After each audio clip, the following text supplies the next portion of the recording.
From our Illinois Ag in the Classroom Old AgriScience kits, I've got a quick tour of what a grasshopper dissection lesson would look like in my Ag in the Classroom sessions. Just a reminder though, this is something you do with safety in mind.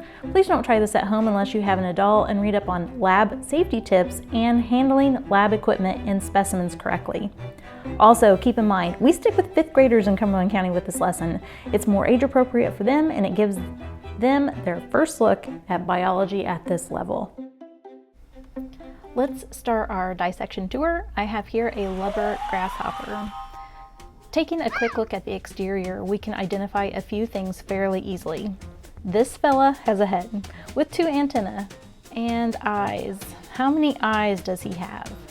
It is a bit tricky to tell because this is a preserved specimen, which causes a little darkening. You can easily see he has 2 compound eyes, but there are 3 simple eyes hiding between those 2 compound eyes. They're sitting up a tad bit higher, but in the middle.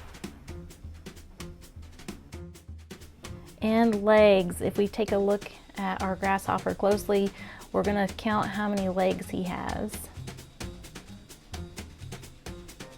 And of course, this guy is an insect, and that is one major key to identification of an insect. They do have 6 legs. There are 4 walking legs, the 4 and middle legs, and then at the back side there are 2 jumping legs, or the hind legs. And if you're looking really closely at the back of our grasshopper, you're gonna notice some wings, okay? There are actually 2 pairs. We have an outer protective wing set and an inner beautiful wing set. So we're gonna take a look here and spread these out so you can see them. Once we do this first look in our sessions, we take our scissors and remove all 6 legs and both wing sets. This helps us have room to open up the body cavity and take a peek inside a little easier.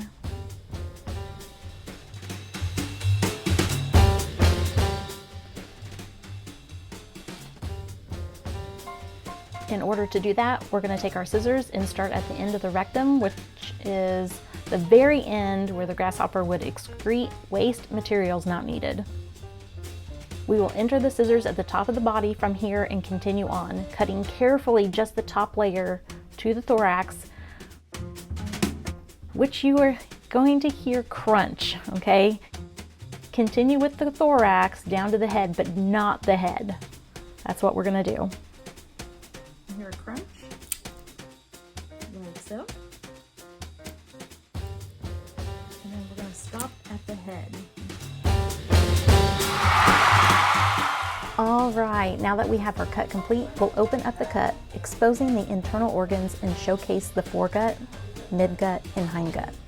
Moving from the digestive systems to the excretory systems.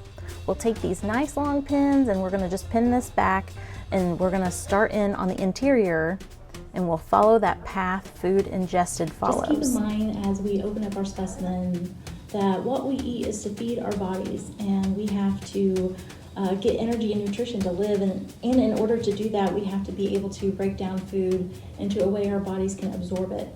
We gotta absorb that nutrition and to be able to use it. So keep that in mind. Some parts of the grasshopper are a little bit more delicate, I'd say.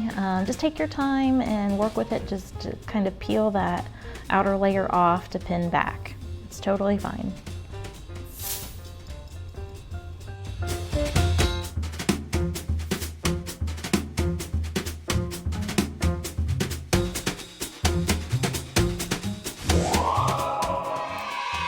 So I've turned our grasshopper here. We're gonna start the path at the mouth, okay? Grasshoppers feed on roughage. This is a plant matter that is very difficult to digest.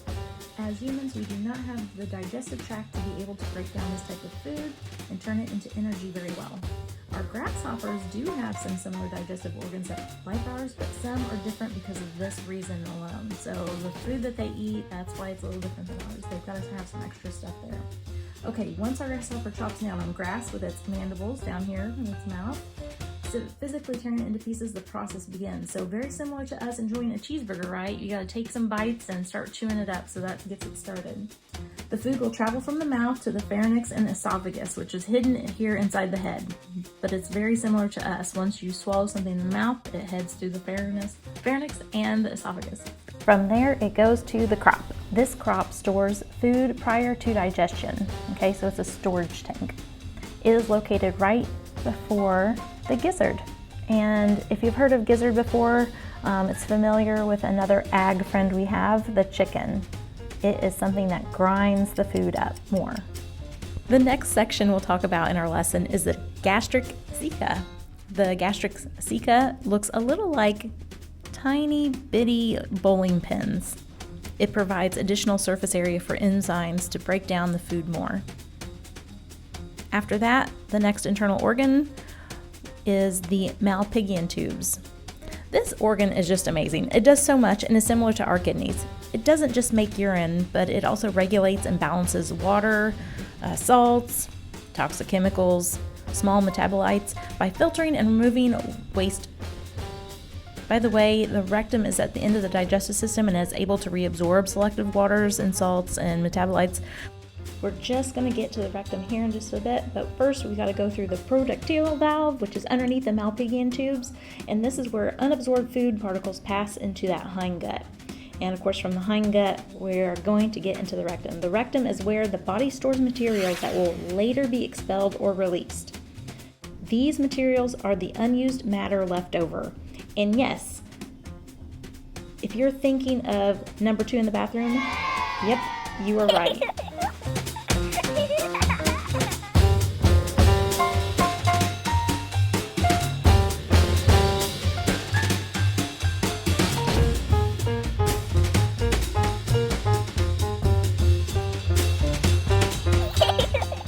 Okay, now let's talk a little about the nervous and circulatory systems here very quickly. So our little grasshopper here has segmental bundles along the bottom portion of the entire body. These are like little brains. They're called ganglia. Okay, they make up the thinking system.